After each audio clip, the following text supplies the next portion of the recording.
Hello friends, welcome to Vel Rojan crime diaries.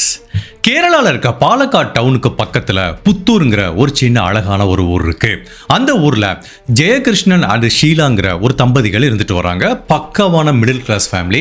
இந்த தம்பதிகளுக்கு 2 பெண் குழந்தைகள் இருக்கு. அவங்களோட முதல் பெண்ணை துபாயில் வேலை பார்க்குற ஒரு நபருக்கு திருமணம் முடிச்சு கொடுக்குறாங்க. அப்போ அந்த முதல் பெண் துபாயில் தன்னோட கணவரோட வசிச்சுட்டு வராங்க.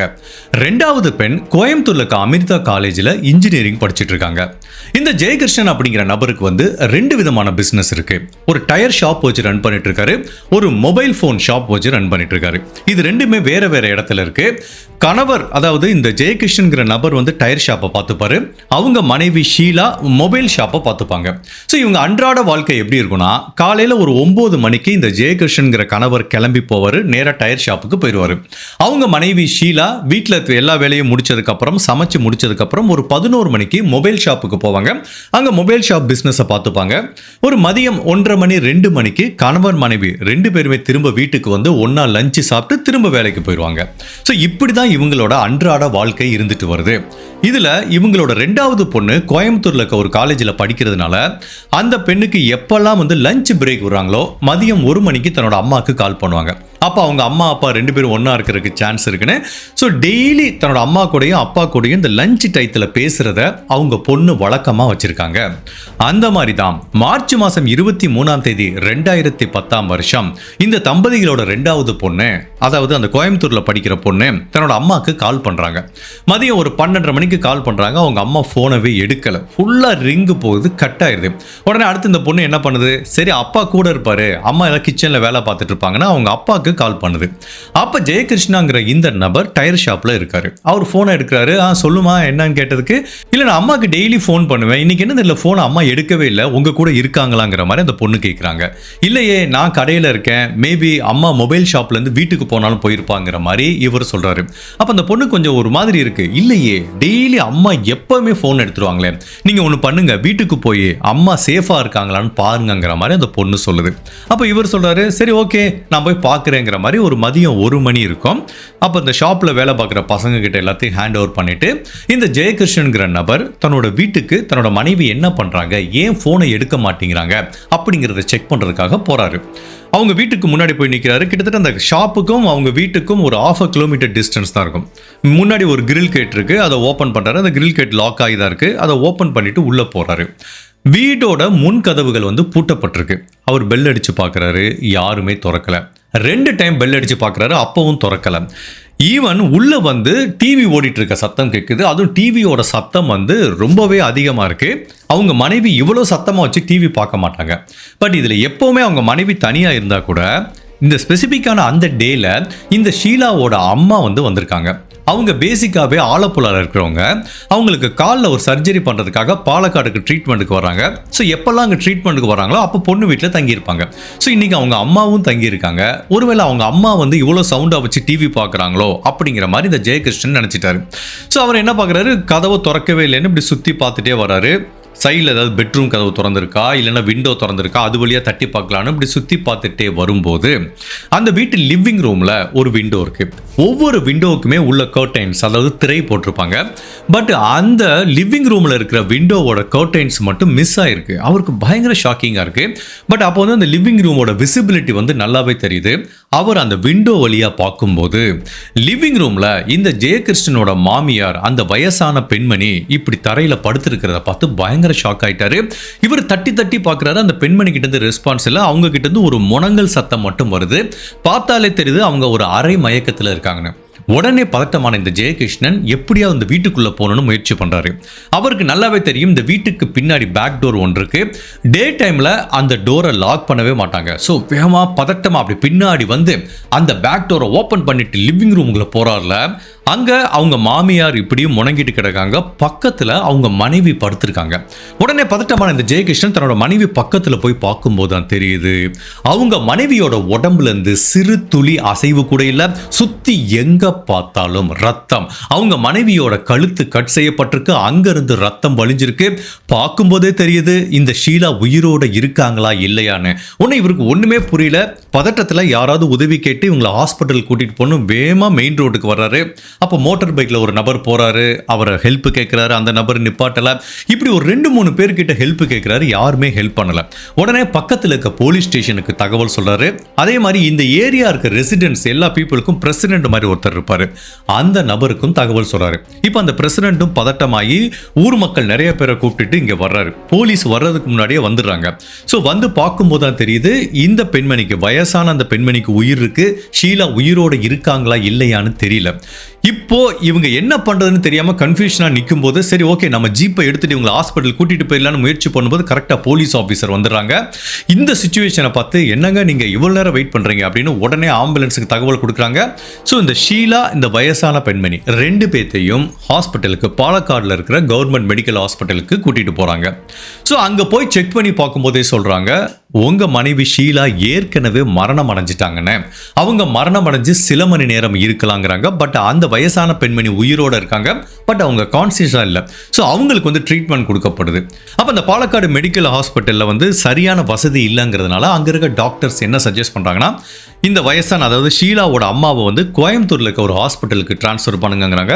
இப்போ இவங்க வந்து கோயம்புத்தூருக்கு ட்ரீட்மெண்ட்டுக்காக அனுப்பி வைக்கப்படுறாங்க. பட் ஷீலா இறந்து போயிட்டாங்க அப்படிங்கிறது அவங்க கணவருக்கு ஒரு மிகப்பெரிய பேரதிர்ச்சியை கொடுக்குது. அவரால் நம்பவே முடியல. இப்போ போலீஸ் ஆஃபீஸர் அந்த கிரைம் சீனை ஃபுல்லாக செக்யூர் பண்ணி செக் பண்ணுறாங்க. கொலை அப்படின்னா ஒரு ஸ்ட்ராங்கான மோட்டிவ் இருக்கணும். பட் இந்த கிரைம் சீனை பார்க்கும்போது ஏன் இந்த கொலை நடந்திருக்கு அப்படிங்கிறத போலீஸால ரொம்ப சுலபமாகவே யூகிக்க முடியுது. இது ஒரு ராபரிக்காக நடந்த கொலைன்னு தெரியுது. அதாவது ஷீலாவோட உடம்புல இருந்தும் சரி, அந்த மாமியார் ஷீலாவோட அம்மாவோட உடம்புலையும் சரி, அவங்க நிறைய நகைகள் போட்டிருப்பாங்க. அந்த நகைகள் எல்லாமே மிஸ் ஆகுது. அதுக்கப்புறம் டிராயரை திறந்திருக்காங்க. அதுக்குள்ள இருக்கிற பணம், நகைகள், வீட்டில் இருக்க எல்லா பொருட்களும் திருடு போயிருக்கு.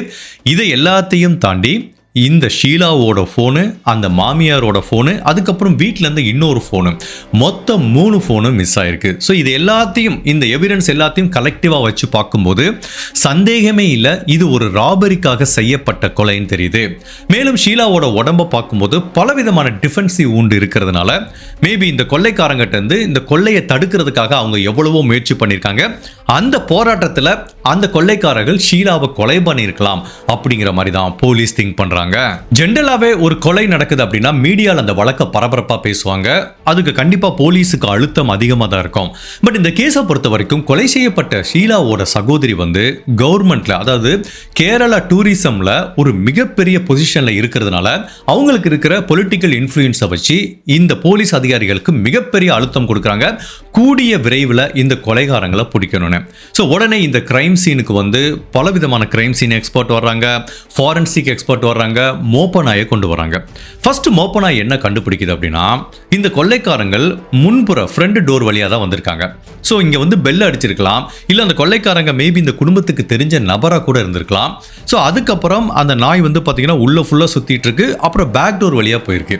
ஸோ ஃப்ரண்ட் டோர் வழியாக வந்து கொள்ளையடிச்சு கொலை பண்ணிட்டு பேக் டோர் வழியாக எக்ஸிட் ஆகி மெயின் கேட் வழியாக அந்த ரோடு வரைக்கும் அந்த கொள்ளைக்காரங்களோட சென்ட் கிடைக்குது. அதுக்கப்புறம் அந்த டாக்குக்கு வந்து எதுவுமே கிடைக்கல.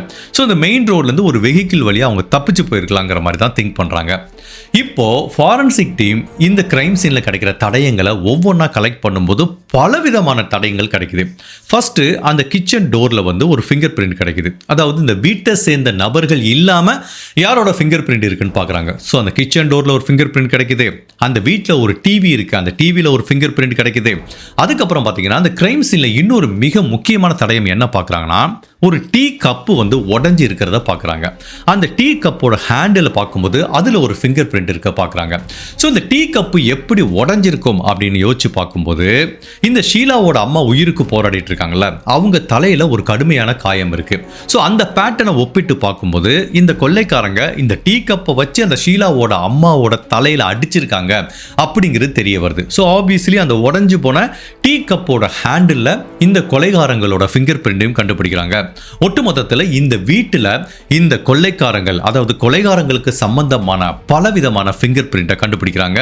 பட்டப்பகல்ல வீட்டில் தனியா 2 பெண்கள் இருக்கும்போது வீடு புகுந்து கொள்ளையடிச்சு இவ்வளவு கொடூரமா கொலை பண்ண அந்த கொள்ளைக்காரங்க யாரு, கொலைகாரங்க யாரு, ஷீலா இறந்து போனதுக்கு அப்புறம் அவங்க அம்மாவுக்கு என்ன நிகழ்ந்தது, அவங்க உயிர் பிழைச்சாங்களா, கொலைகாரங்களை பற்றியான தகவல் அவங்க போலீஸுக்கு கொடுத்தாங்களா அப்படிங்கிற பலவித குழப்பங்களும் திருப்பங்களும் நிறைஞ்ச கேரளாவில் நடந்த ஒரு வித்தியாசமான ட்ரூ கிரைம் கேஸ் தான் இன்னைக்கு நம்ம இந்த வீடியோவில் பார்க்க போகிறோம்.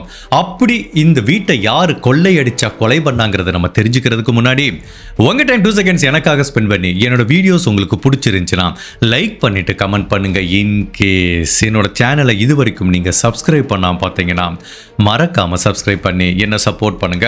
இந்த கேஸை பார்க்கும்போது ஒரு சாதாரண கொலை வழக்கோ மாதிரி தெரிஞ்சா கூட இந்த கேஸில் பலவிதமான வித்தியாசமான எலமெண்ட் இருக்கிறத பார்க்குறோம். ஈவன் இந்த கொலை வழக்கையும் தாண்டி பலவிதமான திருப்பங்கள், ஈவன் நம்ம தமிழ்நாட்டில் நடந்த பலவிதமான கேஸோட சிமிலாரிட்டி இந்த கேஸில் இருக்கிறத உங்களால் பார்க்க முடியும்.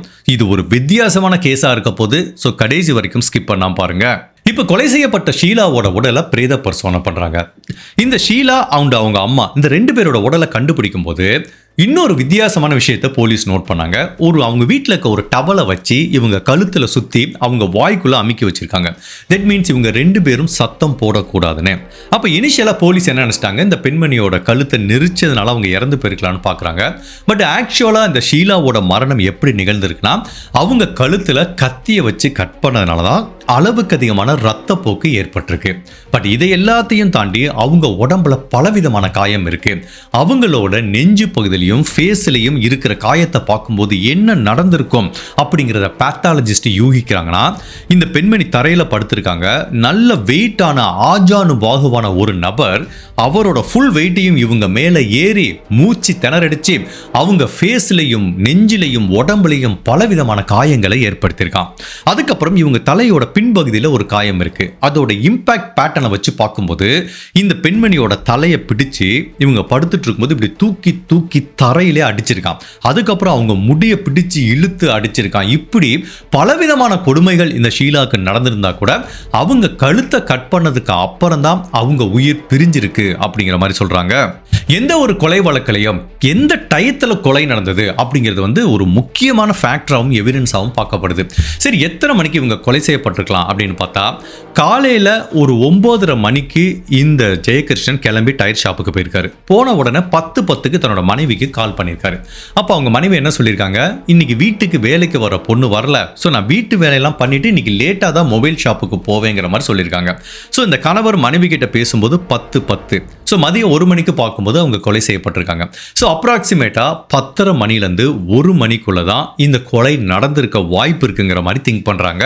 அதே மாதிரி எந்த ஒரு கேஸ்லயும் சரி, கொலைக்காக பயன்படுத்தப்பட்ட ஆயுதம் ஒரு மிக முக்கியமான தடயமா பார்க்கப்படும். பட் இந்த கேஸை பொறுத்த வரைக்கும் கொலைக்காக பயன்படுத்தப்பட்ட ஆயுதம் எல்லாமே இந்த வீட்டுக்குள்ள தான் எடுத்திருக்காங்க. அதாவது இவங்களோட வாயை பொத்துறதுக்கும் கழுத்தை நெரிக்கிறதுக்கும் அவங்க வீட்டு லாண்ட்ரி பேக்ல இந்த டவலை யூஸ் பண்ணிருக்காங்க. இவங்களை கொலை பண்றதுக்கு அந்த வீட்டில் இருக்க கத்தியை தான் யூஸ் பண்ணிருக்காங்க. அதே மாதிரி அந்த டீ கப், அவங்க வீட்டில் இருக்க டீ கப்பை வச்சு தான் அந்த வயசான பெண்மணியோட தலையில அடிச்சிருக்காங்க. ஸோ இதுல இருந்து என்ன தெரியுதுன்னா, இந்த கொள்ளைக்காரங்க கொலை பண்ணணும் அப்படிங்கிற நோக்கத்தோட இந்த வீட்டுக்குள்ள வரல. அப்படி கொலை பண்ணணும் நோக்கத்தோட வந்தால் என்ன பண்ணுவாங்க, ஃபர்ஸ்ட் கத்தி எடுத்துட்டு வந்திருப்பாங்க, ஏதாவது ஒரு ஆயுதம் எடுத்துட்டு வந்திருப்பாங்க. பட் எந்த விதமான ஆயுதமும் இல்லாம தான் வந்திருக்காங்க. ஸோ கொள்ளையடிக்கணும் நோக்கத்தில் வந்திருக்காங்க. அப்போ இந்த 2 பெண்மணிகள் எதிர்ப்பு தெரிவிக்கும் போது இந்த கொலை நடந்திருக்கலாம்ங்கிற மாதிரி தான் போலீஸ் யூகிக்கிறாங்க. இப்போ போலீஸ் ஆஃபீஸர் அவங்களோட முதல் கட்ட விசாரணை எங்கிருந்து ஆரம்பிக்கிறாங்கன்னா, இவங்க வீட்டுக்கு ஒரு வேலைக்கார பெண்மணி டெய்லி காலைல 10 மணிக்கு வருவாங்க. பட் இந்த இன்சிடென்ட் நடந்தப்போ அந்த பெண்மணி ஏன் வரலங்கிறது ஒரு சந்தேகத்தை கிளப்புது. உண்மையிலேயே இவங்க கணவர் சொன்ன ஸ்டேட்மெண்ட் சரியா தவறாங்கிறத போலீஸ் எப்படி வெரிஃபை பண்றாங்கன்னா, ஷீலாவோட ஃபோன் ரெக்கார்டை எடுத்து பார்க்கும்போது அந்த வேலைக்கார பெண்மணி கால் பண்ணியிருக்காங்க, இன்னைக்கு நான் வேலைக்கு வரல, என் குழந்தைக்கு உடம்பு சரியில்லைன்னு சொல்லி அவங்க லீவு கேட்டிருக்காங்க. ஸோ இது எல்லாமே கரெக்டாக ஒத்து போகுது. இப்போ அந்த வேலைக்கார பெண்மணி மேலே ஒரு சந்தேகம் வருது. ஜென்ரலாக இந்த மாதிரி வீட்டில் வேலை பார்க்குற பெண்மணிகள் யாராவது ஒரு நபருக்கு தகவல் கொடுக்கலாம். இந்த இன்சிடென்ட் நடக்கிறப்ப அவங்க வேலைக்கு வராமல் இருக்கலாம். இது எல்லாமே ஒரு கோ இன்சிடென்ட்ஸ் மாதிரி போலீஸுக்கு தெரியல, பக்காவா பிளான் பண்ணி செய்யப்பட்ட மாதிரி தெரியுது. இப்போ அந்த வேலைக்கார பெண்மணியை கூப்பிட்டு விசாரிக்கிறாங்க. அந்த பெண்மணி என்ன சொல்றாங்கன்னா, சார் சம்பந்தப்பட்ட நாள் என்னோட குழந்தைக்கு உடம்பு சரியில்லை, அதனால தான் நான் வரல, நீங்க வேணா யார்கிட்ட வேணாலும் கேளுங்க, நான் டாக்டர்கிட்ட என் குழந்தையை கூட்டு போனேன்னா அந்த பெண்மணி ஒரு ஸ்டேட்மெண்ட் சொல்றாங்க. ஸோ ஃபைனலாக அந்த வேலைக்கார பெண்மணி சொல்ற ஸ்டேட்மெண்ட்ல உண்மைத்தன்மை இருக்கிறதுனால சரி ஓகே, இது எல்லாமே இயற்கையாக நடந்தது, எதுவுமே பிளான் பண்ணி செய்யப்படலை, உண்மையிலேயே தன்னோட குழந்தைக்கு உடம்பு சரியில்லைன்னு சொல்லி தான் அந்த பெண் வேலைக்கு வரல. ஸோ அந்த வேலைக்கார பெண்மணிக்கும் இந்த கிரைமுக்கும் எந்த தொடர்பும் இல்லைங்கிற மாதிரி திங்க் பண்றாங்க. சரி, இந்த பெண்மணியோட வீட்ல இருந்து 3 போனை திருடிட்டு போயிருக்காங்க. அந்த 3 போனை எப்பயாவது ஒரு ஆன் பண்ணுவாங்க, இல்ல லாஸ்ட் லொகேஷன் செக் பண்ணி பார்க்கலான்னு பார்த்தா இந்த கொள்ளைக்காரங்க ரொம்ப ஸ்மார்ட்டா என்ன பண்ணிருக்காங்க, இந்த போனை எப்ப திருநாங்களோ அப்பவே போனை ஆஃப் பண்ணிடுறாங்க. அதாவது இந்த வீட்டுக்குள்ள இருக்கும் போதே போனை ஆஃப் பண்ணிருக்காங்க. இப்போ அந்த போனோட லொகேஷன் வந்து ரீச் பண்ண முடியல. பட் இருந்தாலும் போலீஸுக்கு ஒரு நம்பிக்கை இருக்கு. ஜெனரலா இந்த மாதிரி கொள்ளை அடிக்கிறவங்க கொள்ளைக்காரங்க எப்பயாவது ஒருக்க என்னடா இது ஒரு ரொம்ப நாள் ஆச்சு, இனிமேல் நம்மளை யாரு ட்ராக் பண்ண போறாங்க, ஒரு கால் பண்ணிக்கலாம், இல்ல இந்த போனை யூஸ் பண்ணிக்கலாம்னு எப்பயாவது ஒருக்க அந்த போனை ஆன் பண்றதுக்கு வாய்ப்பு இருக்கு. அதனால கேரளா சைபர் செக்யூரிட்டி டீம் தொடர்ந்து இந்த 3 போனையும் வந்து ட்ராக் பண்ணிட்டு இருக்காங்க. ஜெனரலா கொலை வழக்குனாலே அழுத்தம் இருக்கும். அதுவும் கொலை செய்யப்பட்ட ஷீலாவோட சகோதரிக்கு ஒரு நல்ல பொலிட்டிக்கல் பேக்ரவுண்ட் இருக்கிறதுனால போலீஸுக்கு பயங்கர அழுத்தம் வருது. போலீஸும் என்னென்னமோ முயற்சி பண்ணி பார்க்கறாங்க. சரி, இவங்களோட ஃபிங்கர் பிரிண்ட் கிடைச்சிருக்கல, இவங்க ஃபிங்கர் பிரிண்ட் அவங்க கிட்ட இருக்க நோன் கிரிமினல் டேட்டா பேஸ்ல செக் பண்ணி பார்க்கறாங்க. யாரு கூடயே மேட்ச் ஆகல.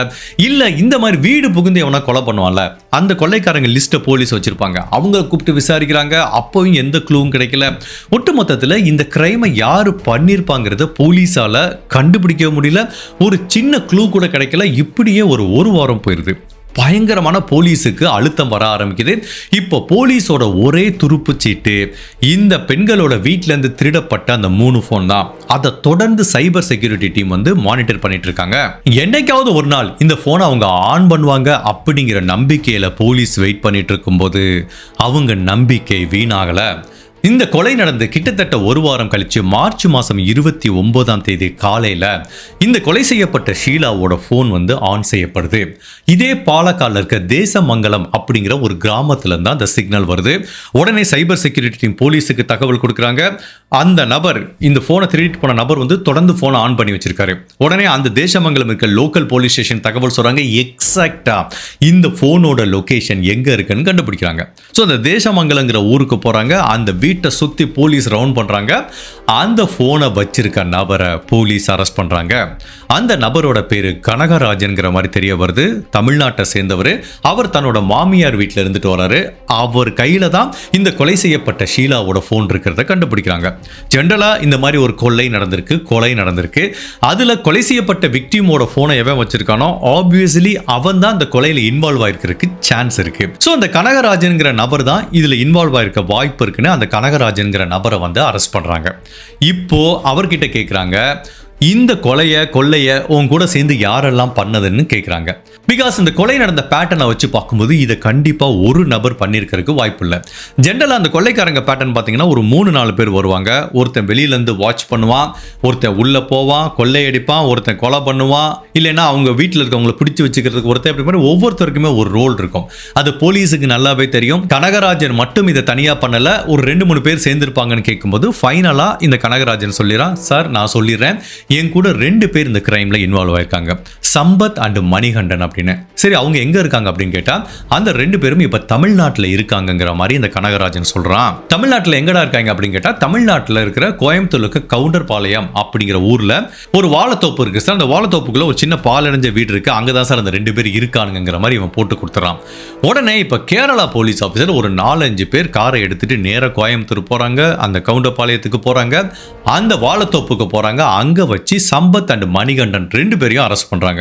போலீஸை பார்த்தவன தெரிஞ்சிட்டு ஓட முயற்சி பண்றாங்க. பட் இருந்தாலும் ஏற்கனவே போலீஸ் பக்காவா பிளான் பண்ணி சரண்டர் பண்ணி இந்த கொலையில சம்பந்தப்பட்ட 3 பேரையும் அரெஸ்ட் பண்றாங்க.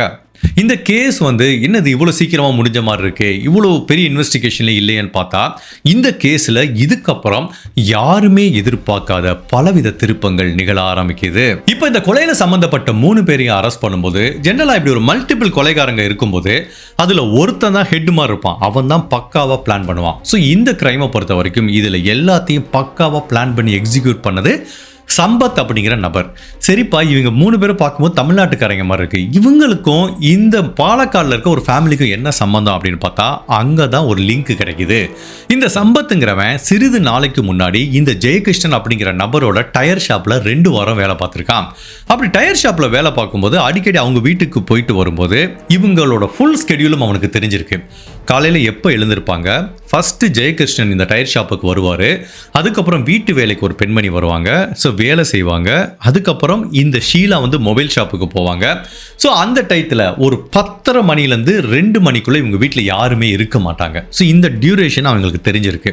ஸோ அப்போ இந்த 3 பேரும் சேர்ந்து என்ன பிளான் பண்ணுறாங்கன்னா, இவங்க வீட்டுக்குள்ளே நிறைய பணம் இருக்குது, நகைகள் இருக்குது, நான் சில சமயம் இவங்க வீட்டுக்குள்ளேயும் போயிருக்கேன், எங்கே நகை வச்சுருக்காங்கன்னு எனக்கு தெரியும், ஸோ இவங்க ஒர்க் ஸ்கெடியூலும் எனக்கு தெரியும், அதனால் இந்த 10:30 மணிலேருந்து 1 மணிக்குள்ளே இவங்க வீட்டில் நம்ம கொள்ளையடிச்சிடலாம், யாருமே இருக்க மாட்டாங்கன்னு சொல்லி இந்த 3 பேரும் பக்காவாக ஒரு பிளான் போடுறாங்க. ஸோ அப்படி பக்காவாக பிளான் போட்டுட்டு அந்த வீட்டுக்கு பக்கத்தில் போய் ஒளிஞ்சிருக்காங்க மார்ச் மாதம் 23ஆம் தேதி. ஸோ இவனுக்கு தெரியும் அந்த ஸ்கெடியூலை பற்றி. ஃபஸ்ட்டு ஒரு 9-10 மணிக்கு இந்த ஜெயகிருஷ்ணன் வீட்டிலேருந்து கிளம்பி போகிறாரு. ஸோ அதுக்கப்புறம் வந்து அந்த வேலைக்கார பெண்மணி வருவாங்கன்னு வெயிட் பண்ணிட்டு இருக்காங்க. அந்த வேலைக்கார பெண்மணி வரலை. அப்போ இவங்களுக்கு அந்த ஸ்கெடியூலும் தெரிஞ்சிருக்கு, இத்தனை மணிக்குள்ள அந்த வேலைக்கார பெண்மணி வரலை அப்படின்னா அவங்க அன்றைக்கி வேலைக்கு வரமாட்டாங்கன்னா, சரி ரைட்டு இன்றைக்கி வேலைக்கார பெண்மணியும் வரலை, இன்றைக்கி நம்ம இந்த வீட்டை கொள்ளையடிச்சிடலாம் அப்படிங்கிற மாதிரி இவங்க பிளான் பண்ணியிருக்கானுங்க. பட் இந்த கொள்ளைக்காரங்களுக்கு இந்த வீட்டுக்குள்ளே ஷீலாவோட அம்மா அன்னைக்கு வந்திருக்காங்க அப்படிங்கிறது இவங்களுக்கு தெரியல. சரி ஷீலா தான் வீட்டுக்குள்ளே இருக்காங்க அப்படிங்கிற மாதிரி இவங்க நினச்சிக்கிட்டே இருந்திருக்கானுங்க. ஸோ இவங்களும் பட் ஷீலா போகிறாங்கன்னு வெயிட் பண்ணி பார்த்துட்டு இருக்காங்க. அன்னைக்கு வந்து வேலைக்கார பெண்மணி வரலைங்கிறதுனால வீட்டு வேலை ஃபுல்லாக அந்த ஷீலா பெண்மணி செஞ்சுட்டு இருந்திருக்காங்க. இவங்களுக்கு என்ன பண்ணுறதுன்னே தெரியல. சரி ஓகே, நம்ம இதுக்கு மேலே வெயிட் பண்ண வேண்டாம், வீடு புகுந்து கொள்ளையடிச்சிடலாம், இந்த பெண்மணி இன்னைக்கு போகிற மாதிரி தெரியலன்னு. ஸோ இவங்க ஃப்ரண்ட் டோர் பெல் அடிக்கிறாங்க. இந்த 3 பேரில் பார்த்தீங்கன்னா அந்த மணிகண்டன்கிற நபர் வந்து வீட்டுக்கு வெளியே நிற்கிறான், யாராவது வீட்டுக்குள்ள வந்தா சிக்னல் கொடுக்கறதுக்கு. ஸோ சம்பத் அண்ட் கனகராஜன் 2 பேரும் பெல் அடிக்கிறாங்க. ஷீலா கதவை ஓப்பன் பண்றாங்க. அப்படி திறந்தவன ஷீலாவோட முகத்தில் அப்படியே கையை வச்சுட்டு யாரு கதவை பெல்ல அடிச்சாங்கிறத ரியலைஸ் பண்றதுக்கு முன்னாடி அவங்களை அப்படியே புஷ் பண்ணிட்டு போறாங்க. புஷ் பண்ணிட்டு போயிட்டு அப்படியே லிவிங் ரூம்ல தரையில படுக்க வச்சு கடுமையா தாக்க ஆரம்பிக்கிறாங்க. அதாவது இந்த சம்பத்துங்கிறவன் என்ன பண்றான், அந்த பெண்ணோட உடம்புல ஃபுல்லா ஏறி உட்காந்து ஃபுல் வெயிட்டையும் கொடுத்து அவங்க முகத்துல தாக்குறான், தலையை பிடிச்சி தலையில அடிக்கிறான். அப்ப அந்த பெண்மணி சத்தம் போடக்கூடாதுன்னு பக்கத்துல ஒரு டவலை எடுத்து அவங்க கழுத்துல சொத்தி வாயில வந்து இப்படி பொத்திடுறான். உடனே இந்த பெண்ணோட முனங்கல் சத்தமா அவங்க அம்மாவை கத்தி உதவி கேட்கும்போது அவங்க அம்மா கிச்சன்ல இருந்து வர்றாங்க. அப்போ பார்க்கும்போது இந்த கனகராஜன் வர்றான். அவன் என்ன பண்றான், அந்த அம்மா கையில ஒரு டீ கப் வச்சிருக்காங்க, அந்த டீ கப்பை வாங்கி அவங்க அம்மா தலையிலே ஒரு அடி. அதுக்கப்புறம் அந்த அம்மா வயசான அம்மாவையும் கீழே படுக்க வச்சு இந்த கனகராஜன்கிறவன் மேலே ஏறி உட்காந்து இந்த ஷீலாவோட தலையை பிடிச்சு எப்படி தரையில் அடிச்சாங்களோ அதே மாதிரி அந்த வயசான பெண்மணியை எப்படி பிடிச்சு அடிக்கிறாங்க. அவங்களும் சத்தம் போடக்கூடாதுன்னு ஒரு டவலை வச்சு வாயை பொத்திடுறாங்க. இப்போ 2 பேரும் மயக்கமாயிட்டாங்க. இவங்களை பொறுத்த வரைக்கும் உயிரோட இருக்காங்களா இல்லையா அதெல்லாம் தெரியல. மயக்கமா இருக்கும்போது இவங்க என்ன பண்றாங்கன்னா, இவனுக்கு தெரியுது சம்பத்துக்கு இந்த வீட்டில் எங்க வந்து நகை வச்சிருக்காங்க, எங்க பணம் வச்சிருக்காங்க, எங்க விலை உயர்ந்த பொருட்கள் இருக்குன்னு எல்லாத்தையும் எடுக்கிறானுங்க. அதுக்கப்புறம் இவங்களோட செல்போன் இருக்கு, அதையும் எடுத்து ஆஃப் பண்ணிக்கிறானுங்க. அப்படி கிளம்பும் போதுதான் பார்த்தா இந்த பெண்மணி ஷீலா கழுத்துல நிறைய நகை போட்டிருக்காங்க, வளையல் போட்டிருக்காங்க, ஈவன் இந்த வயசான அம்மாவும் போட்டிருக்காங்க. சரி இதை எதுக்கு விட்டுட்டு போவோம், அதையும் கொள்ளையடிக்கலான்னு அப்படி கொள்ளையடிச்சிட்டு இருக்கும் போதுதான் இந்த ஷீலாக்கு வந்து மயக்கம் தெளிஞ்சிருது. அப்ப வந்து இந்த சம்பத்தோட ஃபேஸை பார்த்துறாங்க. டே சம்பத், நீயாடா, ஏன்டா இப்படி பண்ற அப்படிங்கிற மாதிரி கத்தி கூச்சல் போடுறாங்க. அப்பதான் இவங்களுக்கு புரிஞ்சு போச்சு, ஆஹா இந்த பெண்மணி நம்மளை அடையாளம் கண்டுக்குச்சு, இப்போ இதை உயிரோட விட்டுட்டு போனா கண்டிப்பா நம்ம மாட்டிப்போன்னு சொல்லி தான் இந்த இன்சிடென்ட்டுக்கு அப்புறம் தான் ஷீலாவை கொலை பண்ணலாங்கிற முடிவுக்கே வந்து கிச்சனில் இருக்க ஒரு கத்தி எடுத்துட்டு வந்து ஷீலாவோட கழுத்தை கட் பண்றாங்க. பட் அந்த பக்கம் பார்த்தீங்கன்னா ஷீலாவோட அம்மா ஏற்கனவே மயக்கமாக இருக்காங்க, தலையில் அடிச்சிருக்காங்க. ஸோ இந்த பசங்க என்ன நினச்சிக்கிட்டாங்கன்னா, அந்த அம்மா ஏற்கனவே இறந்து போயிட்டாங்கன்னு நினச்சிட்டு இந்த ஷீலாவோட உடலையும் அப்படியே விட்டுட்டு அவங்களோட ஃபோனு நகை எல்லாத்தையும் எடுத்துட்டு ஃப்ரண்ட் டோரை ஓப்பன் பண்ணாங்களே அதை உள்புறமாக தாழ்பாலிட்டு பேக் டோர் வழியாக வெளியே ஏறி அப்படி வந்து மெயின் டோர் வழியாக வந்து எஸ்கேப் ஆயிருக்காங்க. ஸோ இதுக்கப்புறம் கொள்ளையடிச்சிட்டு வந்ததுக்கப்புறம் இவங்களுக்கு என்ன பண்ணுறதுன்னு தெரியல. 1 வாரம் வேறு இடத்துக்கு சுற்றிட்டு இருக்கானுங்க. பிகாஸ் ஒரே இடத்துல இருந்தால் மாட்டிப்போம் அப்படிங்கிறதுனால இந்த 3 பேரும் அந்த பாலக்காடுலே வேறு ஊருக்கு போகிறாங்க. ஒவ்வொரு நாளும் ஒவ்வொரு ஊரில் இருந்துட்டு வரானுங்க. பட் அப்போ தான் இவங்களுக்கு தெரிய வருது, இந்த ஷீலாவோட சகோதரி பொலிட்டிக்கல் பேக்ரவுண்ட் இருக்கிறவங்க எப்படியும் தங்களை பிடிச்சிருவாங்க அப்படிங்கிற ஒரு பயம் வருது. பிகாஸ் இவங்க என்ன நினச்சிக்கிட்டாங்கன்னா நம்மளுக்கு தான் எந்த தடயமும் விடல, நம்ம தப்பிச்சிடலாம் நினச்சிட்டானுங்க. பட் ஒரு பொலிட்டிக்கல் பேக்ரவுண்ட் இருக்கும்போது இதுக்குன்னு ஒரு ஸ்பெஷல் இன்வெஸ்டிகேஷன் டீம் ஃபார்ம் பண்ணி தேடும்போது நம்மளை பிடிச்சிருவாங்களோ அப்படிங்கிற ஒரு பயம் வருது. அப்போ தான் ஒரு முடிவுக்கு வரானுங்க, சரி நம்ம ஒன்று பண்ணுவோம், நம்ம கொள்ளையடிச்சிட்டு வந்த எல்லா பொருளையும் டிஸ்ட்ராய் பண்ணிடுவோம், அது இருந்தால் தானே நம்மளை ட்ரேஸ் பண்ணுவாங்க, நம்ம 3 பேர் தான் அந்த வீட்டுக்குள்ளே போகணுங்கிறதுக்கு எந்த தடயமும் இல்லை, ஸோ நம்ம என்ன பண்ணுவோம், இது எல்லாத்தையும் டிஸ்ட்ராய் பண்ணலான்னு ஒரு காட்டுக்குள்ளே போய் இவங்க கொள்ளையடிச்சு வந்த பணம், நகை, அதுக்கப்புறம் செல்ஃபோன் எல்லாத்தையும் போடுறானுங்க. அப்போ அந்த கனகராஜன் மட்டும் ஷீலாவோட ஃபோன் ரொம்ப அழகாக இருக்கு, இதை நம்ம யூஸ் பண்ணிக்கலாம், வேற சிம் கார்டு போட்டு யூஸ் பண்ணிக்கலாம்னு அவன் கையில் எடுத்து வச்சிருக்கான். அதுதான் இவங்களை போலீஸில் காட்டி கொடுத்துருக்கு. ஸோ இப்போ மற்ற 2 செல்ஃபோன் எல்லாத்தையும் போட்டு நெருப்பு வச்சு டிஸ்ட்ராய் பண்ணிடுறானுங்க. அந்த வீட்டிலேருந்து எடுத்துகிட்டு வந்த ஒரு பொருளும் இவங்க கிட்ட இல்லை. அப்போனா என்ன அர்த்தம், நம்மளும் அந்த வீட்டுக்குள்ளே போனது யாருக்கும் தெரியாது, ஸோ நம்ம இதுக்கு மேலே எந்த பிரச்சனையும் இல்லைன்னு சொல்லி இந்த சம்பத்தும் மணிகண்டனும் இவங்க வந்து தமிழ்நாட்டுக்கு கிளம்பி போகிறானுங்க. இந்த கனகராஜ் என்ன சொல்கிறான், என்னோட மாமியார் வீடு பாலக்காடில் தான் இருக்குது, நான் அங்கே போய் ஒளிஞ்சிக்கிறேன்னு சொல்லி இந்த 2 பேத்துக்கும் தெரியாமல் ஷீலாவோட ஃபோனை இவன் பைக்குள்ளேயே பத்திரமா வச்சுருந்துருக்கான். ஸோ இப்போ இந்த கேரளா போலீஸ் ஆஃபீஸர் என்ன பண்ணுறாங்க, இப்போ தமிழ்நாட்டு ரீஜனில் வச்சு தான் இந்த 3 பேரையும் அரெஸ்ட் பண்ணி அங்கே கன்ஃபெஷன் வாங்கிக்கிறாங்க. இங்கே ஒரு 5-6 போலீஸ் ஆஃபீஸர் என்ன பண்ணுறாங்கன்னா ஒரு இனோவா காரில் தான் போயிருக்காங்க, மஃப்டியில் தான் போயிருக்காங்க. ஸோ இப்போ வந்து இந்த 3 பேரையும் அரெஸ்ட் பண்ணி இவங்க பாலக்காடுக்கு கூட்டிகிட்டு வரணும். ஸோ இந்த கேஸ் பார்க்குறப்போ இதோட முடிஞ்ச மாதிரி தெரிஞ்சால் கூட யாருமே எதிர்பார்க்காத பலவித திருப்பங்கள் இந்த வழக்கில் நிகழ ஆரம்பிக்குது. ஸோ இந்த இனோவா காரில் 3 பேரையும் கூட்டிக்கிட்டு தமிழ்நாடு ரீஜன்லேருந்து அப்படி வர்றாங்க கேரளா நோக்கி. அது வரைக்கும் இந்த 3 பேரையும் போலீஸ் ஆஃபீஸர் எதுவுமே பண்ணலை. பட் எப்போ தமிழ்நாட்டு பார்டரை கிராஸ் பண்ணி கேரளாக்குள்ளே போச்சோ இந்த 5 போலீஸ் ஆஃபீஸரையும் இந்த 3 பேரையும் சும்மா அடின்னு அடிச்சு வெளுத்தெடுக்க ஆரம்பிக்கிறாங்க. அதுக்குரிய காரணம் என்ன அப்படின்னா, இவங்க ஏதோ கொலை பண்ணிட்டு வந்துட்டாங்க அப்படிங்கிறதையும் தாண்டி கொலை செய்யப்பட்ட பெண்மணிக்கு வந்து பொலிட்டிக்கல் பேக்ரவுண்ட் இருந்ததுனால காவல்துறைக்கு அந்த ஒரு வாரம் மிகப்பெரிய அழுத்தம் ஏற்படுது. இரவு பகல் தூங்காம வேலை பார்த்ததுல அவ்வளோ ஸ்ட்ரெஸ் இருந்திருக்கு. அந்த ஸ்ட்ரெஸ்ஸை எல்லாத்தையும் இவங்ககிட்ட காமிக்கிறாங்க. ஒன்னாலதான்டா எங்களுக்கு இவ்வளோ ஸ்ட்ரெஸ் அப்படிங்கிற மாதிரி இந்த 3 பேரையும் அடின்னு அடிக்கிறாங்க. அதுவும் அந்த சம்பத்துங்கிறவன் தான் மெயினான கொலைகாரன் அப்படின்னு அந்த சம்பத்தையும் கனகராஜையும் ரொம்ப ஸ்பெஷலாக கவனிக்கிறாங்க. எப்போ கேரளா பார்டர்ல வந்ததோ அப்போ உள்ள வந்ததுலேருந்து அடிச்சுக்கிட்டே இருக்கானுங்க. இவங்களுக்கு உடம்புல எங்கே பார்த்தாலும் ரத்தம் வருது, பல இடத்துல எலும்பு முறிவுகள் ஏற்படுது, அவ்வளவு வெறித்தனமாக அடிச்சுட்டு வராங்க. அப்போ கூட அவங்களோட கோபம் தீரலை. இவங்க நேரம் என்ன பண்ணிருக்கணும், பாலக்காடு போலீஸ் ஸ்டேஷனுக்கு கூட்டிகிட்டு போனோம். அங்கே வந்து வழக்கு பதிவு செஞ்சுருக்காங்க. அதுக்கப்புறம் மேஜிஸ்ட்ரேட் மேலே ஆஜர்படுத்தணும். இவ்வளோ ப்ரொசீஜர் இருக்குல்ல. இருந்தாலும் இந்த 3 பேர் மேலே கோபம் தாழாமல் பாலக்காடுக்கு போகிறதுக்கு முன்னாடி மலம்புலாங்கிற ஒரு ஏரியா இருக்குது. அந்த ஏரியாவில் ரிவர் சைடில் ஒரு ரெசார்ட் இருக்குது. அங்கே ஒரு ரூம் புக் பண்ணுறாங்க. அது வந்து பாலக்காடுக்கு பக்கத்தில் தான் இருக்குது, ஒரு 20 கிலோமீட்டர்ஸ் என்னமோ. ஸோ அங்கே ரூம் புக் பண்ணி இந்த 3 பேர்த்தை இங்கே கூட்டிகிட்டு போகிறாங்க. இந்த 5 போலீஸ் ஆஃபீஸரும் இருக்காங்க. அதை தாண்டி இந்த மலம்புலாக்கு பக்கத்தில் இருக்கிற 2 நார்த் சவுத்துங்கிற டவுன் போலீஸ் ஸ்டேஷன் இருக்கு. அங்கே வேலை பார்க்குற போலீஸ் ஆஃபீஸரையும் அன்அஃபிஷியலாக இந்த ரெசார்ட்டுக்கு வர சொல்கிறாங்க. எதுக்கு, இந்த 3 பேரையும் அடித்து மிதித்து துவைக்கிறதுக்கு. உடனே இன்னொரு 5-6 பேர் போலீஸ் ஆஃபீஸர் வராங்க. எல்லா ரெசார்ட் ரூமுக்குள்ளே வச்சு இந்த 3 பேரையும் அடின்னு அடிக்கிறாங்க. அப்படி அடிக்கும் போது என்ன ஆகுதுன்னா, பூட்டு காலால் செஸ்டிலே ஏறி மிதிக்கிறாங்க. அதுவும் இந்த சம்பத்து மேலே கடுமையான கோபம் இருக்கு. அப்படி ஒரு மிதிச்சிட்டு இருக்கும்போது இது வரைக்கும் எதிர்ப்பு தெரிவிச்சிட்டு இருந்த சம்பத்துலேருந்து திடீர்னு ஒரு மயான அமைதி. அவங்ககிட்ட இருந்து எந்த எதிர்ப்பும் வரல. அவன் உடம்புல சிறு அசைவும் கூட இல்லை. அப்போ பதட்டமான போலீஸ் ஆஃபீஸர் அப்படி தண்ணியை ஊத்துறாங்க, டே எந்திரா அப்படிங்கிறாங்க. எந்த அசைவும் இல்லை. அதுக்கப்புறம் அவனோட பல்ஸை செக் பண்ணி பார்த்தா சுத்தமாக பல்ஸே இல்லை. இந்த சம்பத் போலீஸ் ஆஃபீஸரை அடித்ததில் இறந்து போயிட்டான். அப்போ வந்து போலீஸ் ஆஃபீஸருக்கு பயங்கரமான பதட்டம் வருது. ஆஹா, பெரிய தப்பு பண்ணிட்டோமே, என்ன பண்ணுறது அப்படின்னு. ஸோ இந்த மாதிரி சுச்சுவேஷன் வரும்போது எந்த காவல்துறை அதிகாரிகளும் போயிட்டு நாங்கள் வந்து இந்த மாதிரி பண்ணிட்டோம், கஸ்டோடியல் டெத்து நினச்சின்னு ஒத்துக்க மாட்டாங்க. அதை கவரப் பண்ணுறதுக்கு தான் ட்ரை பண்ணுவாங்க. சரி, நம்ம ஒன்று பண்ணுவோம், இந்த ரெசார்ட்டுக்கு வந்தது யாருக்குமே தெரிய வேணாம், நேராக லாக்அப்புக்கு கூட்டு போன மாதிரி ரெக்கார்ட் போடலாம் அப்படிங்கிற மாதிரி ஃபேக்காக அந்த பாலக்காடு போலீஸ் ஸ்டேஷனில் தப்பான ரெக்கார்ட் போடுறாங்க. அதாவது 29ஆம் தேதி காலையில் தான் இவங்களை கூட்டிகிட்டு வந்த மாதிரி ஒரு ரெக்கார்ட் போடுறாங்க. அதுவே பெரிய தப்பாக ரெக்கார்ட் போடுறாங்க. இந்த 3 பேரும் வந்து போலீஸ் ஸ்டேஷனில் இருந்த மாதிரியும், அதுக்கப்புறம் போலீஸ் ஸ்டேஷனுக்கு உள்ளே போனவனா இந்த சம்பத்துங்கிற நபருக்கு செஸ்ட் பெயின் வந்ததாகவும், அப்போ ஹாஸ்பிட்டல் தூக்கிட்டு போகிறோம், அங்கே அவர் இறந்து போயிட்டதாகவும் பண்ணுறதுக்காகவும் ஒரு நரேஷன் செட் பண்ணுறதுக்கு ட்ரை பண்ணுறாங்க. அப்போ என்ன பண்ணுறாங்க, பாலக்காடு மெடிக்கல் காலேஜுக்கு அந்த ஹாஸ்பிட்டலுக்கு கூட்டிகிட்டு போகிறாங்க. அப்போ சம்பத்தை செக் பண்ண டாக்டர் என்ன சொல்கிறாங்க, அவரோட இருதயம் நின்று போச்சு, அவர் இறந்து போயிட்டாருங்கிறாங்க. ஸோ இப்போ இந்த 3 பேரையும் இது வரைக்கும் போலீஸ் ஸ்டேஷனுக்கே கூட்டிகிட்டு போகல, தமிழ்நாட்டிலேருந்து கூட்டிகிட்டு வர்றாங்க, வழியில் அடிக்கிறாங்க, ரெசார்ட்டில் வச்சு அடிக்கிறாங்க, அங்கே ஒருத்தர் இறந்து போயிடுறான். இப்போ மீதம் இருக்கிற 2 பேர்த்தையும் மட்டும் லாக்அப்புக்கு ட்ரான்ஸ்ஃபர் பண்ணி ஒருத்தனை ஹாஸ்பிட்டல் கூட்டு போகிறாங்க, அவன் இறந்து போயிட்டாங்கிறாங்க.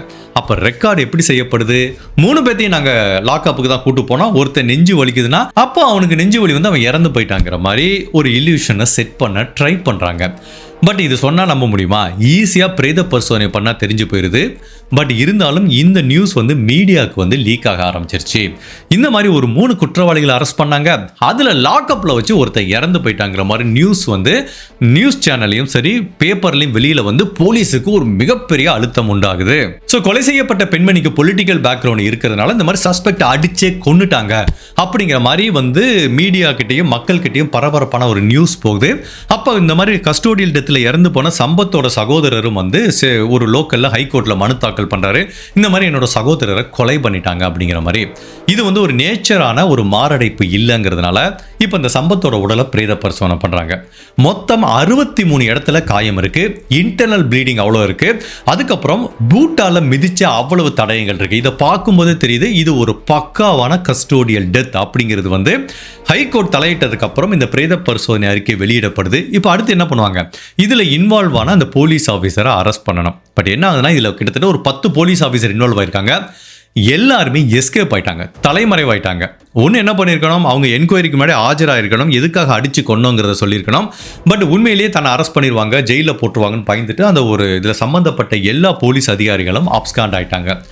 இப்போ இந்த சம்பத்தோட சகோதரர் என்ன பண்றாரு, இதை கிரைம் பிரான்ச்சுக்கு மாத்துங்க, பட் அப்படியும் இது நேர்மையா ஒர்க் பண்ண மாட்டாங்க, இந்த வழக்கை சிபிஐக்கு மாத்தணுங்கிற மாதிரி அவர் ஒரு மனு தாக்கல் பண்றாரு. ஃபைனலா கேரளாவோட ஹைகோர்ட் அந்த மனுவை விசாரிச்சு இந்த கேஸ் சிபிஐக்கு மாற்றப்படுது. அதாவது இந்த கஸ்டோடியல் டெத் மட்டும்தான் சிபிஐக்கு மாற்றப்படுது. மற்றபடி ஷீலாவோட கொலை வழக்கு local Kerala police crime branch தான் இன்வெஸ்டிகேட் பண்ணியிருக்காங்க. ஸோ ஒட்டுமொத்தத்தில் இது 2 டிஃப்ரெண்ட் வழக்கு, ஒன்று கொலை வழக்கு, இன்னொன்று கஸ்டோடியல் டெத்து. இந்த 2 இன்வெஸ்டிகேஷனும் பேரலா நடந்துட்டு இருக்கு. சரி, இப்போ ஷீலாவோட கொலை வழக்குக்கு வருவோம். இப்போ இவங்க 3 பேர் தான் குற்றவாளின்னு தெரியுது. ஸோ இவங்களை இனிஷியலாக அரெஸ்ட் பண்ணப்போ ஃபிங்கர் பிரிண்ட் இதெல்லாம் வாங்கி வச்சிருக்காங்க. இப்போ அந்த ஃபிங்கர் பிரிண்ட்டை கிரைம் சீனில் கிடைச்ச ஃபிங்கர் பிரிண்டோட ஒப்பிட்டு பார்க்குறாங்க. அதாவது அவங்க வீட்டு கிச்சன் டோரில் ஒரு ஃபிங்கர் பிரிண்ட் கிடைச்சது, அதுக்கப்புறம் டீ கப்பில் ஒரு ஃபிங்கர் பிரிண்ட் கிடைச்சது, டெலிவிஷனில் ஒரு ஃபிங்கர் பிரிண்ட் கிடைச்சது, அந்த வீட்டில் பல இடத்துல ஃபிங்கர் பிரிண்ட் கிடைச்சது. அந்த ஃபிங்கர் பிரிண்ட் எல்லாத்தையும் ஒப்பிட்டு பார்க்கும்போது அது சம்பத் அண்ட் கனகராஜன் 2 பேரோட பிரிண்டோட மேட்ச் ஆகிறதுனால அந்த 2 பேரும் இந்த வீட்டுக்குள்ளே இருந்திருக்காங்க அப்படிங்கிறது 100% உறுதி செய்யப்படுது. அதுக்கப்புறம் இந்த கொலை நடந்தப்போ அந்த 2 பேரும் இங்கே தான் இருந்தாங்களா, இந்த ஏரியாவில் தான் இருந்தாங்களா அப்படிங்கிறத உறுதிப்படுத்துறதுக்காக அவங்க 2 பேரோட செல்போன் டேட்டா ரெக்கார்டையும் பார்க்கும்போது சந்தேகமே இல்லை, இந்த வீட்டை சுற்றி தான் அவங்க இருந்தாங்க அப்படிங்கிறது இந்த செல்போன் டேட்டா ரெக்கார்டு மூலமாகவும் தெரிய வருது. அதுக்கப்புறம் இப்போ சம்பத் உயிரோட இல்லை, பட் அந்த கனகராஜன் மணிகண்டன் 2 பேரும் ஒரு காட்டுக்குள்ள எவிடன்ஸை எரிச்சானுங்களே, அங்கே கூட்டிட்டு போறாங்க. அப்போ அங்கே மீதம் இருக்கிற அந்த எவிடன்ஸ் எல்லாத்தையும் கலெக்ட் பண்ணி பார்க்கும்போது அது இவங்க வீட்டிலேருந்து கொள்ளையடிச்சிட்டு போன நகைகள்னு தெரியுது. அதுக்கப்புறம் ஷீலாவோட செல்போன் கனகராஜன் இருந்திருக்கு. ஸோ இது எல்லாத்தையும் வச்சு பார்க்கும்போது இந்த 3 பேர் தான் இந்த கிரைமை பண்ணாங்க அப்படிங்கிறது அறிவியல் ரீதியாக நிரூபிக்கப்படுது. பட் அதே டயத்தில் இந்த வீட்டுக்குள்ள வந்தது சம்பத் அண்ட் கனகராஜன். அந்த மணிகண்டன்கிற நபர் உள்ளேயே வரல, அவன் கேட்டுக்கு வெளியில தான் நின்றுருக்கான். இப்போ இந்த ஷீலாவோட கொலை வழக்கு விசாரணைக்கு போகுது. ஃபர்ஸ்ட் செஷன் கோர்ட்ல விசாரணை பண்ணும்போது இதுல முதன்மை குற்றவாளி யாரு, சம்பத் அண்ட் கனகராஜன். ஸோ சம்பத் உயிரோட இல்லை, இப்போ அவனுக்கு எந்த தண்டனை கொடுக்க முடியாது. ஸோ கனகராஜனுக்கு ஆயுள் தண்டனை கொடுக்குறாங்க. இப்போ ப்ராசிக்யூட்டர் டெத் பெனால்ட்டி எதிர்பார்க்குறாங்க, நீங்க அவனுக்கு மரண தண்டனை தான் கொடுக்கணுங்கிறாங்க. பட் அதை கொடுக்க முடியாதுன்னு கோர்ட் சொல்றதுக்கு ரீசன் என்ன அப்படின்னா, இது ஒரு பிளான்டு மர்டர் கிடையாது. இவங்க கொலை பண்ணணுங்கிற நோக்கத்தில் வரல, கொள்ளை அடிக்கணுங்கிற நோக்கத்தில் தான் வந்திருக்காங்க. அப்படி கொலை பண்ணணுங்கிற நோக்கத்தில் அதுக்குரிய ஆயுதத்தை எடுத்துட்டு வருவாங்க. ஸோ கொலைக்காக பயன்படுத்த ஆயுதம் எல்லாமே இந்த வீட்டுக்குள்ளே இருந்ததுனால இது ஒரு திட்டமிட்டு செய்யப்பட்ட கொலை கிடையாது. அதனால மரண தண்டனை கொடுக்க முடியாதுன்னு கனகராஜனுக்கு ஆயுள் தண்டனை கொடுக்குறாங்க. சம்பத்து உயிரோட இல்லை, பட் மணிகண்டன் அந்த கேட்டுக்கு வெளியில் நின்னா பார்த்தீங்களா, அவனுக்கு இதுல எந்த இன்வால்வ்மெண்ட்டும் இல்லை அப்படிங்கிறத நிரபராதன்னு சொல்லி செஷன் கோர்ட் ரிலீஸ் பண்ணிடுறாங்க. இப்போ இந்த கேஸ் ஹைகோர்ட்டுக்கு போகுது. அப்போ ப்ராசிக்யூட்டர் என்ன பண்ணுறாங்க, மணிகண்டன் வந்து என்னதான் கிரைமில் இன்வால்வ் ஆகட்ட கூட அவன் அதில் பங்கெடுத்திருக்கான், அவனுக்கு கொஞ்சமாக தண்டனை கொடுங்கன்னு சொல்லி இவங்க ஒரு வழக்கு பதிவு பண்ணுறாங்க. இந்த கனகராஜன் என்ன சொல்கிறான், போலீஸ் என்னை தப்பாக ஃப்ரேம் பண்ணிட்டாங்க, எனக்கும் இந்த கொலைக்கும் சம்மந்தம் இல்லைன்னு அவன் ஒரு மனு தாக்கல் பண்ணுறான். இப்போ இந்த 2 மனுவும் ஹைகோர்ட்டில் விசாரணைக்கு வருது. மணிகண்டன் மீண்டும் நிரபராதின்னு சொல்லி ரிலீஸ் பண்ணுறாங்க. பட் இந்த கனகராஜன் கொடுக்கப்பட்ட ஆயுள் தண்டனையை உறுதிப்படுத்துகிறாங்க. ஏன்னா இந்த கிரைமில் அவன் இருந்தான் அப்படிங்கிறதுக்கு அவனோட ஃபிங்கர் பிரிண்ட்டும் செல்ஃபோன் டேட்டா ரெக்கார்டும் ஒரு மிக முக்கியமான தடயமாக பார்க்கப்படுது. ஸோ ஃபைனலாக ஷீலாவோட கொலை வழக்கு முடிவுக்கு வருது. இந்த கனகராஜனுக்கு மட்டும்தான் இப்போ தண்டனை கொடுத்துருக்காங்க. மேலும் இந்த தண்டனை வந்து சரியாக தான் கொடுக்கப்பட்டிருக்கா அப்படிங்கிறத உறுதிப்படுத்துறதுக்கு எப்படின்னா, இந்த ஷீலாவோட அம்மா உடல்நிலை சரியில்லாமல் இப்போ கோயம்புத்தூரில் இருந்தாங்க பார்த்தீங்களா, அவங்க ரெக்கவர் ஆகி வந்து அவங்களும் இந்த கனகராஜனை வந்து ஐடென்டிஃபை பண்ணியிருக்காங்க, இவன் தான் இந்த வீட்டுக்குள்ள இருந்தானே. ஸோ இதுவும் கனகராஜனுக்கு தண்டனை வாங்கி கொடுக்கறதுக்கு ஒரு மிக முக்கியமான ஐ விட்னஸாக பார்க்கப்படுது. அதுவும் கிரைம் சீனில் இருந்த ஒரு பெண்ணே ஒரு மிக முக்கியமான ஐ விட்னஸ்ங்கிறதுனால கனகராஜனுக்கு வந்து ஹைகோர்ட்டில் தண்டனை உறுதிப்படுத்தியிருக்காங்க. ஈவன் அவன் சுப்ரீம் கோர்ட்டுக்கு போனாலும் அவனுக்கு கண்டிப்பாக கடைசி வரைக்கும் ஆயுள் தண்டனை தான் கிடைக்கும். சரி, இப்போ இந்த பக்கம் வருவோம், கஸ்டோடியல் டெத்துக்கு வருவோம். இந்த கேஸ் முடிஞ்சு போச்சு. அந்த கஸ்டோடியல் டெத்தில் சம்பத்துங்கிறவனை வந்து போலீஸ் கஸ்டடியில் வச்சு அடித்து கொலை பண்ணதில் ஒரு 10-15 போலீஸ் ஆஃபீஸர் விசாரணை வளையத்துக்குள்ள வர்றாங்க. அதாவது முதல்ல தமிழ்நாட்டுக்கு போய் அரெஸ்ட் பண்ணிட்டு வந்த 5 பேர், அதுக்கப்புறம் லோக்கல் போலீஸ் ஸ்டேஷன்லேருந்து வந்த 10 பேர். இதில் ஃபுல்லாக சிபிஐ விசாரிக்கிறாங்க. அதில் ஒரு 2 பேருக்கு இதில் சம்மந்தம் இல்லைன்னு சொல்லி ரிலீஸ் பண்ணுறாங்க. இதில் நிறைய பேர் டைரக்டாக இன்வால்வ் ஆகட்ட கூட அந்த லாக்அப்பில் தப்பாக ரெக்கார்ட் போட்ட நபரையும் இதில் வந்து ஒரு மிக முக்கியமான குற்றவாளியாக கருதப்படுறாங்க. ஸோ அங்கங்கே ஒளிஞ்சிட்டு இருக்க எல்லா போலீஸ் அதிகாரியையும் வந்து இவங்க சிபிஐ ஆஜர்படுத்தி இது உண்மையிலே கஸ்டோடியல் டெத்து தான். ஈவன் இந்த குற்றவாளிகள் வந்து லாக்அப்புக்குள்ளே வரல, ரெசார்ட்ல வச்சே தான் அடிச்சு கொலை செய்யப்பட்டிருக்காங்க அப்படிங்கறத வந்து சிபிஐ வந்து ஒரு நீண்ட விசாரணைக்கு அப்புறம் வந்து உறுதிப்படுத்துறாங்க. ஸோ அப்போ என்ன இவங்களுக்கு தண்டனை அப்படிங்கிறது, இப்போ ரீசெண்டாக தமிழ்நாட்டில் நடந்த ஒரு கேஸில் வந்து எல்லாத்துக்குமே மரண தண்டனை கொடுத்தாங்க. பட் இந்த கேஸை பொறுத்த வரைக்கும் வந்து சில பேரை வந்து வேலையிலேருந்து நீக்கியிருக்காங்க. பட் உண்மையிலேயே இவங்களுக்கு என்ன தண்டனை கொடுத்தாங்க இதில் சம்பந்தப்பட்ட அந்த போலீஸ் அதிகாரிகளுக்கு அப்படிங்கிற தகவல் வந்து எங்கேயுமே கிடைக்கல. நானும் கூகுளில் எவ்வளவோ தேடி பார்க்குறேன். ஓகே, தே ஆர் கன்விக்டட், சில பேரை வந்து வேலையை விட்டு தூக்கிட்டாங்க, தே ஆர் பனிஷ்ட் அப்படின்னு தான் சொல்கிறாங்க, தவிர என்ன மாதிரி தண்டனை கொடுத்தாங்க அப்படிங்கிற தகவல் வெளியில் வரல. பட் ஃபைனலாக இது வந்து ஒரு கஸ்டோடியல் டெத் அப்படிங்கிறது வந்து நிரூபிக்கப்பட்டது. அதில் சம்பந்தப்பட்ட அதிகாரிகளுக்கு தண்டனையும் கொடுக்கப்பட்டதுங்கிற மாதிரி தான் சொல்கிறாங்க. ஃபைனலாக அந்த ஷீலாவோட கொலை வழக்கு வந்து முடிவுக்கு வருது. இதுலேருந்து நான் பார்க்குற ஒரு முக்கியமான டேக்அவே என்ன அப்படின்னா, இல்லை இந்த கேஸ் மட்டுமல்ல, நிறைய கேஸில் பார்த்துருக்கேன். இந்த மாதிரி வீட்டுக்குள்ளே கொள்ளையடிக்க வரவங்க எப்படின்னா, ஒரு பிஸ்னஸ் மேன் இருக்கார், அவர் ஒரு கடை வச்சிருப்பாரு. இங்கே நிறைய இதில் பார்த்தீங்கன்னா ஒரு மளிகை கடையோ இல்லை சூப்பர் மார்க்கெட்டோ வச்சிருக்கும் போது வெளியூர்லேருந்து நிறைய பசங்களை வேலை கூட்டிகிட்டு வருவாங்க. அப்போது கடையோட மட்டும் அவங்க ரிலேஷன்ஷிப் இல்லாமல் வீட்டுக்கு போய் இதை எடுத்துகிட்டு வா, என் வீட்டில் எங்கள் மனைவி இதை கடைக்கு போய் இதை வாங்கிட்டு சொன்னாங்க அப்படிங்கிற மாதிரி வீட்டோட லிங்க் பண்ணுவாங்க. அப்படி லிங்க் பண்ணும்போது என்ன ஆகுதுன்னா, பலவிதமான கிரைம் நடக்கும். அந்த வேலை பார்க்குற பசங்க வீட்டில் இருக்க பொண்ணுகளோட ஏதாவது லிங்க் ஆகிறக்கோ, இல்லை வீட்டில் இருக்க பொண்ணுகிட்ட தவறாக நடக்கிறக்கோ, இல்லை நோட் பண்ணி இந்த மாதிரி கொள்ளையடிக்கிறதுக்கோ கொலை பண்ணுறதுக்கோ இந்த மாதிரி கிரைம் நடக்கும். நம்ம வேலை பார்க்குற எல்லாத்தையும் தப்பாக சொல்லலை, நான் இந்த மாதிரி நிறைய கேஸில் பேட்டர்ன் பார்த்துருக்கேன். ஒருத்தவங்களை வேலைக்கு வச்சுருப்பாங்க, அந்த பசங்களை வீட்டோட லிங்க் பண்ணும்போது எல்லாருமே கெட்ட பசங்கன்னு சொல்ல முடியாது, அதில் இருக்க சில தவறான பசங்களுக்கு அந்த வீட்டுக்குள்ளே அக்சஸ் கிடைக்கும் போது அங்கே இருக்க பொருட்களை பார்க்கும்போதோ இல்லை அங்கே இருக்க பெண்களை பார்க்கும்போது சில தவறான எண்ணங்கள் வரும்போது இந்த மாதிரி கிரைம் நடக்கிறதுக்கும் வாய்ப்பு இருக்குது. ஸோ அதனால் பிஸ்னஸ் பண்ணுறவங்க இந்த மாதிரி கேஸ்லேருந்து ஒரு முக்கியமான டேக்அவே எடுத்துக்கலாம். பிஸ்னஸ் வேற, வீடு வேற. உன் வீடுனா வீட்டில் வேலைக்காரங்க வச்சுக்கலாம். இந்த கடையில் வேலை பார்க்குறவங்க, சூப்பர் மார்க்கெட்டில் உன்னோட பிஸ்னஸில் வேலை பார்க்குறவங்கள வீட்டோட லிங்க் பண்ணால் அது என்றைக்குமே ஒரு பேராபத்தில் போய் முடியும். ஸோ நீங்கள் ஒரு சூப்பர் மார்க்கெட் ரன் பண்ணுறீங்க, ஒரு 10 பேர் வேலைக்கு எடுக்கிறீங்கன்னா அதுக்கு மேலேயே ஒரு ரூம் போடுங்க, அங்கேயே தங்க வைங்க, சாப்பாடு போடுங்க, அங்கேயே வேலை பார்க்க வைங்க, அதோட முடிஞ்சது.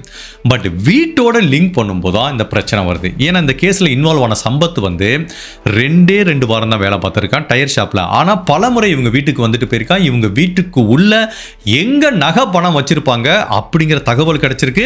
இவங்க வீட்டோட ரொட்டீன் வந்து அவனுக்கு பக்காவா தெரிஞ்சிருக்கு. இவர் எப்ப கிளம்பி போவாரு, வீட்டுக்கு வேலைக்கு எப்போ வருவாங்க, அவங்க மனைவி எப்ப தனியா இருப்பாங்க, அவங்க எப்ப ஷாப்புக்கு போவாங்க, வீட்டில் யாருமே எப்ப இருக்க மாட்டாங்க, எப்ப கொள்ளையடிக்கலாம் அப்படிங்கிற பலவிதமான டீட்டெயில்ஸ் அவனுக்கு தெரிஞ்சிருக்கு. ஸோ இந்த மாதிரி பிஸ்னஸ் பண்றவங்க இதை கொஞ்சம் கவனமா ஹேண்டில் பண்ணுங்க. வேலை பார்க்குறவங்கள வேலை பார்க்க வச்சுக்கோங்க, வீட்டு வேலைக்கு தனியாக ஆள் வச்சுக்கோங்க. அதே மாதிரி இந்த கேஸோட இந்த கஸ்டோடியல் டெத்தை பற்றி கேரளா ஹைகோர்ட் என்ன சொல்கிறாங்கன்னா, அவன் எவ்வளோ பெரிய கிரிமினலாகவே இருக்கட்டும், அவன் சஸ்பெக்டாகவே இருக்கட்டும், ஸோ போலீஸ் கீழே ஒரு சஸ்பெக்ட் வந்துச்சுன்னா அவனை அடித்து கொலை பண்ணுறதுக்கு உங்களுக்கு யார் உரிமை கொடுத்தது அப்படிங்கிற மாதிரி தான் ஒரு கேள்வி கேட்டிருக்காங்க. ஸோ இந்த கஸ்டோடியல் டெத்து வந்து உண்மையிலேயே தவறான விஷயந்தான். என்னை பொறுத்த வரைக்கும் நம்ம போலீஸ்க்கு நான் சப்போர்ட் பண்ணி பேசல. கஸ்டோடியல் டெத்து தவறு தான், இந்த மாதிரி பீட் பண்ணுறது தப்பு தான். பட் அதே டயத்தில் இந்த கேஸை பொறுத்த வரைக்கும் ஏன் இந்த கேஸில் போலீஸுக்கு அந்த 3 பேர் மேலே அவ்வளவு கோபமும் வெறியும் வந்திருக்குன்னா அவங்களுக்கு மேலேருந்து வந்த ப்ரெஷர். ஸோ ஆட்டோமேட்டிக்காக அந்த போலீஸ் ஜாப்ங்கிறது ரொம்ப ப்ரெஷரான ஜாப் தான். ஸோ அவங்களுக்கு மேலே அழுத்தம் வரும்போது அந்த அழுத்தத்தை ஏதோ ஒரு பக்கம் ரிலீஸ் பண்ணுறதுனால இவங்க கீழே கண்ட்ரோலுக்கு அந்த சஸ்பெக்டை போட்டு அடிக்கிறாங்க அப்படிங்கிற மாதிரி தான் எனக்கு தோணுது. ஸோ இந்த டயத்தில் வந்து கவர்மெண்ட் பார்க்க வேண்டியது இந்த போலீஸ் அதிகாரிகள் கொடுக்குற ப்ரெஷரையும் அவங்களோட மென்டல் ஹெல்த்தையும் எப்படி வந்து நம்ம பாதுகாக்கிறது. ஏன்னா போலீஸ் வேலை பார்க்குறவங்களுக்கு ரொம்ப டென்ஷன் அதிகமாக இருக்கும். அவங்க மென்டலி ஸ்டேபிளாக இருக்கணும். அவங்களுக்கு டூ மச் ஆஃப் ப்ரெஷர் வந்து அவங்க இந்த மாதிரி தவறு பண்ணுறதுக்கும் சான்ஸ் இருக்குது. கஸ்டோடியல் டெத்து தப்பு தான், சஸ்பெக்ட் இந்த மாதிரி அடிச்சே கொலை பண்ணுறது தப்பு தான். அதே டயத்தில் போலீஸ் அதிகாரிகள் பார்க்குற வேலையும் கடினமான வேலை. அவங்களுக்கு வர அந்த மென்டல் ப்ரெஷரையும் கரெக்டாக ஹேண்டில் பண்ணுறதுக்குரிய பக்காவான பிளானும் வேணும். ஹோப்ஃபுல்லி இந்த வழக்கிலேருந்து நம்ம பல விஷயங்கள் கற்றுக்கிட்டோம்னு நினைக்கிறோம். இந்த கேஸை பற்றி நீங்கள் என்ன நினைக்கிறீங்க? உங்களோட கருத்தை மறக்காமல் இந்த வீடியோவில் பதிவு பண்ணுங்கள். இந்த மாதிரி அனதர் கேஸில் உங்களை சந்திக்கிறேன். Till then stay safe, take care, பாய்.